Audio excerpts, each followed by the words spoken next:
जंगल का एक भयानक राज। कहा जाता है कि हर जंगल सिर्फ पेड़ों और जानवरों का नहीं होता।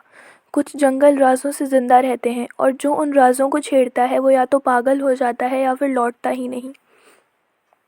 उत्तर भारत के एक दूर दराज इलाके में फैला था काला वन। इतना घना कि दिन में भी सूरज की रोशनी ज़मीन तक नहीं पहुंचती थी।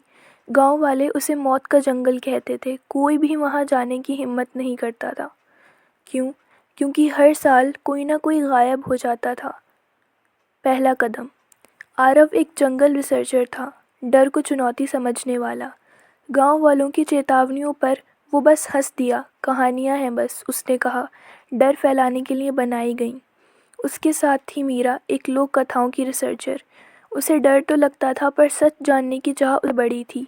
जैसे ही दोनों ने जंगल में कदम रखा, हवा अचानक ठंडी और भारी हो गई। पेड़ों के बीच से ऐसी आवाज़ें आ रही थीं जैसे कोई धीमे धीमे फुसफुसा रहा हो। मीरा ने आरव की बाँह पकड़ी। क्या तुमने सुना? आरव ने सिर हिलाया। यहाँ कुछ गलत है।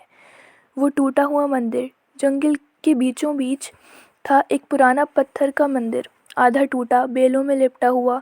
दीवारों पर अजीब सी आकृतियाँ खुदी थीं, आंखें बिना चेहरे की और मुंह जो चीखते हुए लगते थे। मीरा ने लिखा हुआ पढ़ा, जो जाग गया वो भूखा रहेगा और जंगल उसे खिलाएगा। आरव को हंसी नहीं आई। पहली बार उसका दिल तेज धड़कने लगा। रात का सच। रात होते ही जंगल बदल गया। पेड़ हिलने लगे, ज़मीन से सिसकारियों जैसी आवाज़ें आने लगीं। तभी मीरा चीख पड़ी।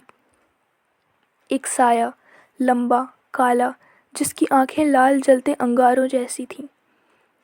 वो बोल नहीं रहा था, सीधे दिमाग में आवाज़ गूंज रही थी। तुमने मुझे जगा दिया। आरव ने भागने की कोशिश की पर रास्ता गायब हो चुका था। जंगल अब भूल भुलैया बन चुका था। जंगल का भयानक राज।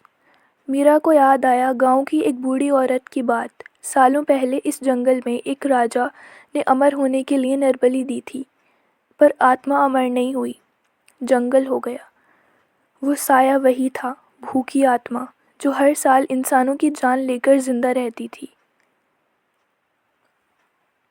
अंतिम बलि। आत्मा ने कहा, एक रहेगा, एक जाएगा। मीरा रो रही थी। आरव ने उसे देखा और आगे बढ़ गया। उसे छोड़ दो, मुझे ले लो। जंगल हंसा, पेड़ कांप उठे, ज़मीन फटने लगी और अगले ही पल सब शांत। अगली सुबह गांव वाले जंगल के किनारे एक लड़की को बैठे पाए, मीरा। उसकी आंखें खाली थीं। वो बस एक ही बात दोहरा रही थी, जंगल भूखा है और वो फिर मांगेगा। आज भी जब हवा चलती है तो काले वन से एक आवाज़ आती है, आरव की, और जो सुन ले वो अगला होता है। गांव वालों ने सोचा था मीरा बच गई, पर जंगल ऐसा कभी नहीं करता। मीरा अब पहले जैसी नहीं थी। वो हंसती थी पर उसकी हंसी में आवाज़ नहीं होती थी। वो सोती थी पर उसकी आंखें खुली रहती थीं। और सबसे डरावनी बात, हर रात वो जंगल की तरफ देखने लगती थी, जैसे कोई उसे बुला रहा हो। पहला खून। 7वीं रात। गांव का एक लड़का मीरा के घर के बाहर से गुजरा।